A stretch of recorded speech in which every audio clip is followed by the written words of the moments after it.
భద్రాద్రి కొత్తగూడెం జిల్లా పుణ్యక్షేత్రమైన శ్రీ సీతారాముల వారి ఆలయంలో ముక్కోటి ఏర్పాట్లు ముమ్మరంగా సాగుతున్నాయి. ఈ నెల 20 నుంచి జనవరి 9 వరకు వైకుంఠ ఏకాదశి ప్రయుక్త అధ్యయనోత్సవాలు నిర్వహిస్తున్నారు.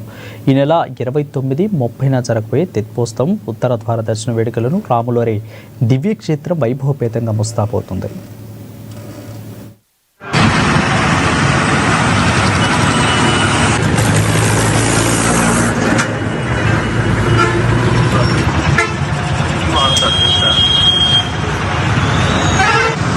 భద్రాచలం క్షేత్రంలో వైకుంఠ ఏకాదశికి సంబంధించినటువంటి అధ్యయనోత్సవాల కార్యక్రమంలో భాగంగా అవి మనకి 20వ తారీఖు నుంచి 9వ తారీఖు వరకు నిర్వహించుకుంటాం. మనకి దీంట్లో ముఖ్యంగా మనకి 29వ తారీఖు ఈవినింగ్ తెప్పోత్సవం, 30వ తారీఖు మార్నింగ్ మనకి ఉదయం వైకుంఠ ఏకాదశికి దర్శనం ఉంటుంది. దానికి సంబంధించి మనం ఇప్పటికే దానికి ఆన్లైన్లో అక్కడ ఉన్నటువంటి విఐపి, తర్వాత సెక్టర్ ఏ, బిసిడి వాటికి సంబంధించినటువంటి టికెట్స్ అన్నీ కూడా మనం 50% వరకు ఆన్లైన్లో పెట్టడం జరిగింది.